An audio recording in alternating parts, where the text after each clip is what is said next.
Karek sithik jadi wong sing gharib ngaji ki sarang-arang sampean gelem mau ngaji sing tenan. Den selamat gitu nggih. Warahmatullahi wabarakatuh. Bismillahirrahmanirrahim.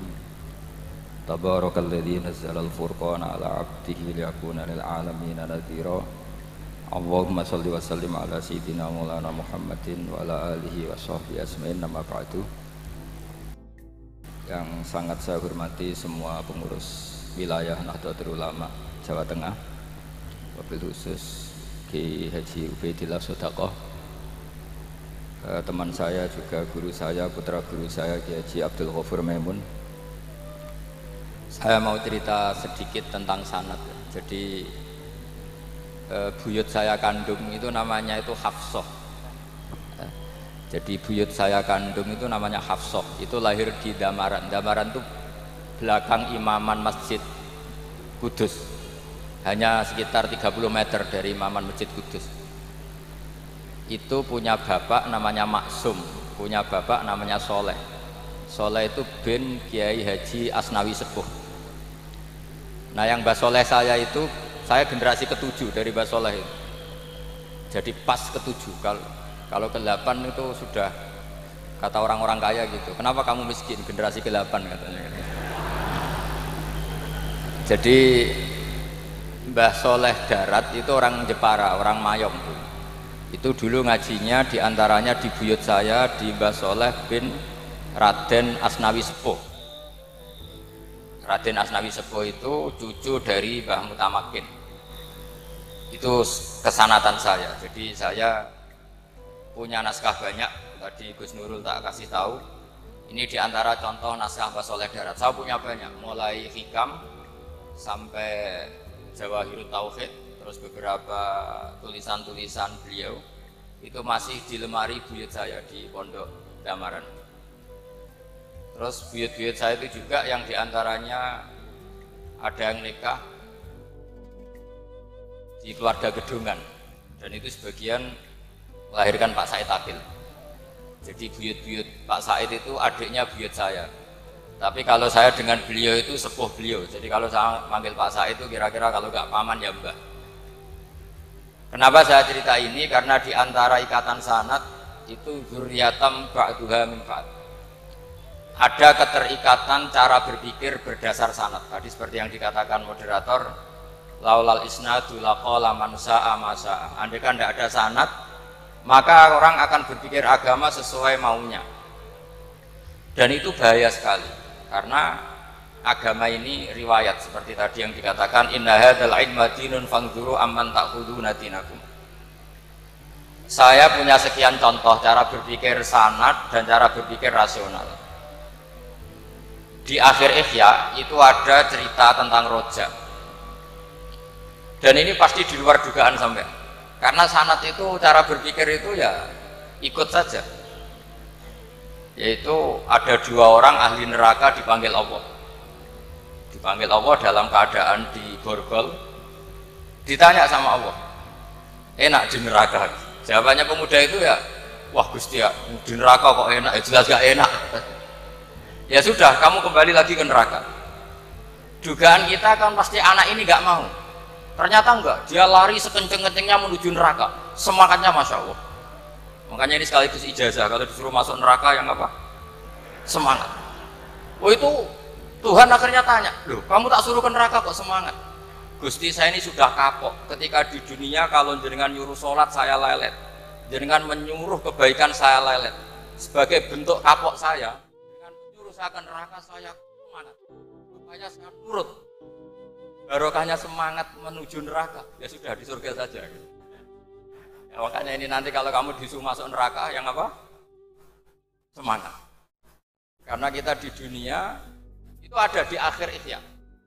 Artinya itu kan di luar dugaan kita. Cara berpikir seperti itu di luar dugaan kita. Akhirnya dia jadi ahli jannah. Cerita kedua ya masih di bab yang sama. Yang satu disuruh enak di neraka, ya enggak Gusti, sudah kembali lagi ke neraka. Si orang ini tolak. Terus ditanya sama Allah, kenapa tolak? Ya Allah, ketika engkau memanggil kami ke surga, saya tidak pernah ngira kalau akan engkau kembalikan lagi ke neraka. Ya sudah, kamu di surga saya karena husnudzon sama saya. Ini berarti ada dua sanad. Lucunya sama-sama benar, yang semangat ya benar, yang lelet juga benar. Maka kamu punya dua pilihan. Nanti kalau disuruh masuk neraka, bisa semangat, bisa apa? Lelet. Dan semuanya nanti di surga. Artinya begini, sanad itu apa ya? Enggak yang kita duga. Makanya saya mohon siapapun yang mencintai agama ini harus banyak baca. Jangan nuruti emosi, kemudian emosi itu di atas namakan agama. Di Sahih Muslim itu ada cerita, ini termasuk hadis pegangan kan Sahih Bukhari Muslim. Itu ada cerita seorang sujud sama Allah itu kan banget baiknya, sangat baik. Kemudian yang sujud ini diinjek oleh pemuda yang nakal, diinjek. Ketika diinjek, yang sujud spontan ngomong begini, fa wallahi la yaghfiru Allahu laka, demi Allah, Allah tidak akan maafkan kamu. Di luar dugaan, tentu kalau nggak ada sanad, omongan ini normal karena nginjek orang apa? Sujud. Tapi di luar dugaan, Allah mewahyukan ke Nabi di zaman itu, disuruh bilang sama orang yang sujud itu, Allah ngendikan, manggalladzi yata'alla alayya alla aghfira li fulan faqad ghafartu lahu wa ahbattu amalah. Siapa yang mencatut nama saya bahwa saya tidak bisa memaafkan orang yang nginjek, Allah tersinggung karena namanya dicatut. Saya ini Tuhan bisa menyiksa dan bisa mengampuni. Kenapa sifat saya jadi satu hanya menyiksa? Sifat ampunan saya di mana? Itu kalau nggak sanad nggak bisa. Saya ulang lagi, Allah itu apa? Zat yang bisa yaghfiru liman yasha wa yu'adzibu man yasha. Tapi orang yang sujud ini hanya mensifati Allah satu, yaitu Allah pasti menyiksa. Dan Allah tersinggung. Bagaimana mungkin saya Tuhan hanya berstatus bisa menyiksa, tidak bisa mengampuni? Akhirnya orang ini disalahkan, malah yang sujud tadi bilang ke orang itu, sujudnya saya hapus pahalanya, dan yang nginjek saya hapus dosanya. Tapi ya bukan berarti terus kamu boleh nginjek orang sujud, ya enggak. Artinya gini loh, saya hanya memperkuat moderator tadi, berpikir agama itu berdasar sanad. Kalau nuruti emosi pasti kita akan setuju Allah tidak ngampuni yang menginjak. Tapi berdasar sanad, berapa orang yang dulu melukai Nabi, bahkan punya niat membunuh Nabi, akhirnya ditobati oleh Allah Subhanahu wa Ta'ala. Siapa yang nggak tahu cerita Suraqah, orang yang niatnya membunuh Nabi, ditobati Allah. Siapa yang nggak tahu cerita Khalid bin Walid, orang yang punya konsep untuk mengalahkan Nabi di perang Uhud, juga akhirnya masuk Islam dan diampuni Allah. Banyak lagi tokoh kafir yang dulu musuhi Nabi akhirnya ditobati oleh Allah. Sehingga ketika Nabi sangat marah ya dengan mereka yang kafir, malah ada ayat turun, laisa laka minal amri syai'un aw yatuba alaihim aw yu'adzibahum, bahwa wilayah mengampuni dan memaafkan itu wilayah Allah. Tentu kita secara syariat akan mengatakan yang nginjak itu salah, pasti itu. Kalau yang nginjak itu pasti salah, yang kafir pasti salah. Tapi jangan katakan kalau Allah tidak bisa menobati mereka. Lagi-lagi yang bisa mengertikan itu apa? Sanad. Kita ngaji di bab itu bahwa ada orang diinjak, ternyata Allah ketika yang sujud mengatakan wallahi la yaghfiru Allahu laka, demi Allah, Allah tidak akan maafkan kamu. Loh, mensifati Allah dengan satu sifat la yaghfiru itu Allah tersinggung karena Allah bisa yaghfir. Makanya ini penting sekali saya utarakan supaya kita ini bicara itu sesuai sanad. Karena andai kan tidak sanad, agama ini di logika, kemudian logika orang itu berbeda-beda. Maka kayak apa kacaunya agama ini? Terus yang ketiga, saya beri sekian contoh. Ini saya bawa kitab Hikam yang diterjemah oleh Mbah Soleh Darat. Saya dulu pernah ngaji Hikam sama Abahnya Gus Zofur. Cara berpikir Abul Hasan Asyadzili misalnya, umumnya orang itu kan kalau amal itu ingin diterima ya, kalau sujud ingin diterima Allah, kalau sholat ingin diterima Allah, dan kalau sangat ingin itu biasanya terus berlebihan, saking berlebihannya terus nangis minta amalnya diterima gitu.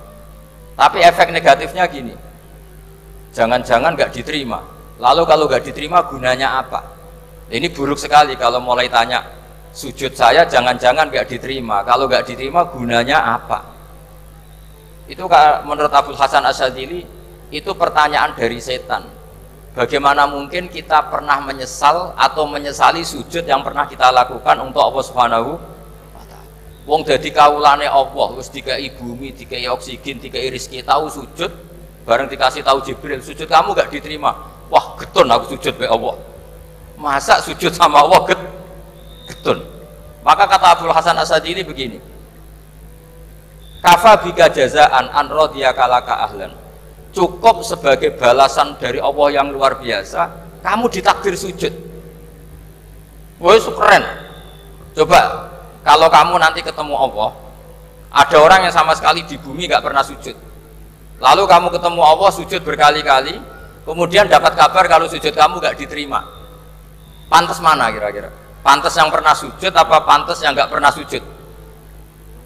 Pantas yang pernah sujud. Jika pikirannya Abul Hasan Asyadzili, sudahlah kamu bahagia saja karena kamu ditakdir pernah sujud. Itu satu anugerah Allah yang luar biasa. Kamu nggak perlu terganggu diterima apa nggak diterima. Karena kalau kamu terganggu itu nanti lama-lama mengatakan apa gunanya sujud kalau tidak diterima. Dan itu setan menang kalau sudah ada pertanyaan apa gunanya sujud. Nah, makanya disebut min syarril waswasil khannas. Kata Abul Hasan Asyadzili, waswas di sini adalah setan ngeridu kamu supaya kamu ngeset semua ibadah kamu, jangan-jangan kamu nggak diterima. Kemudian kamu menyesali semua ibadah yang pernah kamu lakukan. Betapa buruknya kita. Wong ngamal apik kok disesali. Makanya saya ini sebagai kiai itu termasuk kiai yang paling sukses ya. Betul. Karena perasaan saya itu sudah sukses dulu sebelum nyata sukses apa enggak ada penting. Saya sering motivasi santri yang ngapalkan Quran 10 tahun tidak hafal-hafal. Nanti kalau ketemu Allah tetap keren. Pernah ngapalkan kitab saya? Pernah Gusti. Hafal tidak. Tapi kan keren pernah menghafalkan. Daripada sampai ditanya, pernah ngapalkan Quran? Tidak. Kok hafal lagu dangdut? Nah itu posing sama jawabnya. Tapi kalau santri saya pernah ngapalkan? Pernah Gusti. Di mana di Gus? Hafal enggak? Pede saja enggak. Tapi saya mencintai kitab engkau dan bukti cinta saya tak hafalkan. Cuma nasib tidak memihak saya Gusti, kan masih lumayan itu. Daripada ditanya, pernah ngapalkan Quran? Tidak Gusti. Jebule apal lagu dangdut, yang ibu-ibu apal harga cabai, naik turunnya harga berambang. Ini harga sembako hafal, tapi kalau Quran tidak hafal. Nah, pikiran-pikiran kayak Abul Hasan Asyadzili itu harus kita kembangkan. Makanya saya suka sekali ketika Mbah Mun yang sekarang diteruskan Gus Wafi meresmikan Thariqah Syadziliyah. Ya cerminannya kitab Hikam itu yang diterjemah Mbah Soleh Darat, karena Hikam adalah murid Abul Abbas Al-Mursi, beliau adalah murid Abul Hasan Asyadzili. Jadi gampangannya kalau sampai ingin tahu cara berpikir Abul Hasan Asyadzili itu ngaji Hikam, karena Hikam itu cucu muridnya Abul Hasan Asyadzili. Dan itu cara berpikir gampang sekali. Misalnya hubungan dengan Allah. Ilahi kullama akhrosani lu'mi antokoni karomuka. Ya Allah, ketika saya terbungkam oleh kesalahan-kesalahan saya, sampai saya ini merasa tidak pantas minta, tidak pantas memohon sama engkau karena dosa saya banyak. Tapi kata beliau antokoni karomuka. Tapi saya berani melafadzkan doa itu berdasar rahmat kamu tidak terbatas. Dan itu indah sekali kata-katanya. Ilahi kullama akhrosani lu'mi antokoni karomuka. Jadi kulama akhrosa sekirane bungkam disosoni ingsun apa lumi sifat elek ingsun antoko mongko dadekno iso ngucap niki ingsun apa karomuka sifat lomane dunia. Dan itu dipraktekkan semua ulama. Ya nafsula taknati min zallatin azumat innal kaba'ira fil kufrani kalamami. Jadi yang seperti yang dikatakan tadi Gus Ubaidillah tadi, ya sudah, kadang ada baron saya, ada busiri, saya tidak tahu karena bacanya innal kaba'ira fil ghufrani kalamami la'alla rahmata rabbihina yaqsimuha ta'ti ala hasabil isyani fil kisami. Itu ada orang terlalu fanatik kebaikan datang ke Abul Hasan Asyadzili gerutu karena dunia ini sudah kacau balau, banyak maksiat, banyak macam-macam. Apa jawabnya Abul Hasan Asyadzili? Man ahabba alla yusawahu fi ardi faqad ahabba Allah tadhara maghfiratuh. Jadi malah dibalik. Kalau kamu ingin dunia ini steril, nggak ada apa-apa, berarti kamu tidak suka akan kelihatan maghfirahnya. Oh. Jadi sanad-sanad seperti ini harus kita jaga. Meskipun tidak kita manfaatkan untuk kepentingan hadun nafsi, tapi kita harus kita jaga. Jika kita jadi orang itu tidak terlalu sepaneng dengan pikiran kita bahwa maksiat itu pasti mendatangkan azab. Kok kamu katakan pasti, itu buktinya apa? Maksiat itu salah, kalau salah harus istighfar. Maksiat itu salah, tapi Allah bisa saja mentobati yang maksiat kemudian jadi orang baik, karena Allah tetap bersifat yaghfiru liman yasha wa yu'adzibu may yasha. Kok kamu katakan pasti-pasti, itu sanadnya dari mana? Jadi ini pentingnya sanad ya. Jadi kita harus terus menjaga sanad ini supaya cara berpikir agama sesuai garis yang pernah ditulis oleh para ulama, yang semua itu musalsal ila Rasulillah sallallahu alaihi wasallam. Terus ini mumpung ini di depan Gus Zofur, juga ini pernah tak baca di depan putra-putra beliau, di depan anak-anak. Ini nanti saya hadiahkan ke PWNU Jawa Tengah. Saya nulis kitab ini sebagai bentuk saya bahwa apa yang dilakukan Syekhina Kiai Haji Maimun Zubair semuanya itu berdasar khazanah-khazanah yang ada dalam kitab-kitab Al-Kutubil Mu'tamadah. Di antaranya ini kitab Khilyatul Aulia. Kitab Khilyatul Aulia itu kitab kesayangan Imam Ghazali. Sampai kalau baca Ihya juz 4 itu beliau memberi saran ke kita, wa alaika bimudawamati mutolaati kitabi Khilyatil Aulia wa tabaqatil asfiya. Karena Imam Ghazali fi manaqibil akhyar itu nginduk kitab Khilyatul Aulia karangannya Abu Nu'aim al-Asfihani. Kalau di tasawuf beliau nginduk kitab namanya Qutil Qulub karangannya Abu Thalib al-Makki. Kalau di fikih tentu beliau nginduk gurunya sendiri Imamul Haramain, yaitu Nihayatul Matlab fi Dirayatil Madhab. Ini saya beri contoh kenapa Mbah Mun, Kiai Ubaidillah, semua tokoh-tokoh NU cara perilaku itu santai, rileks tapi terarah. Ini saya beri contoh. Ini riwayat dari Sufyan bin Uyainah, termasuk gurunya Imam Syafi'i. Ini halaman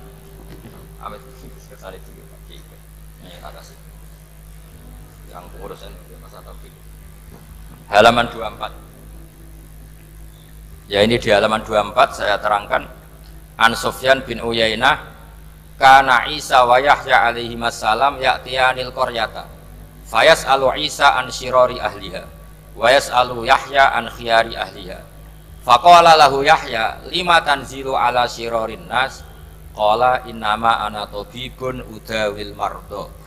Ini di juz 7 halaman 323. Jadi mulai dulu ulama itu ada yang fokus ngelola orang-orang soleh, tapi ada juga yang mendokteri orang-orang yang macam-macam. Nabi Isa itu kalau di satu daerah tanya, di sini yang orang nakal-nakal di mana? Oh di situ. Terus beliau ke situ.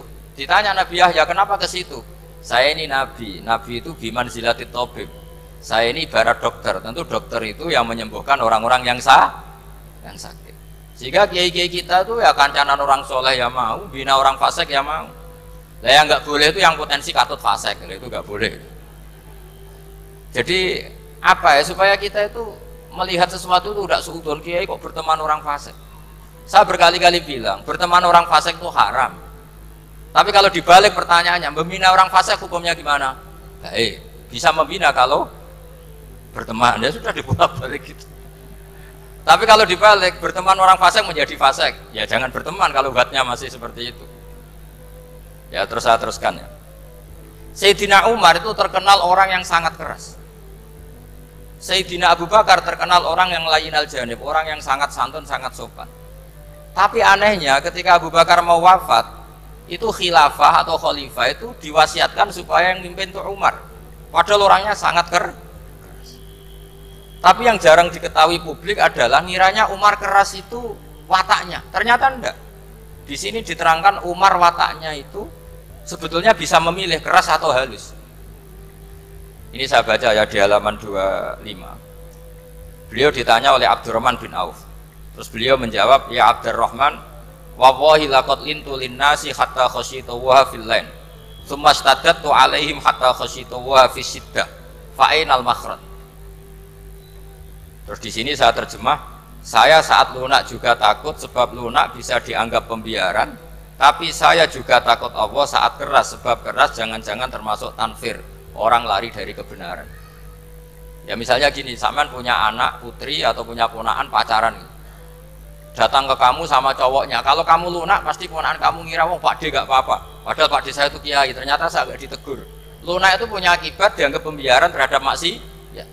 Tapi kalau kamu keras, wah nak nenggonku tak wantemi watu, kan nggak pernah ke kamu, bagaimana bina wong sowan saja gak berani.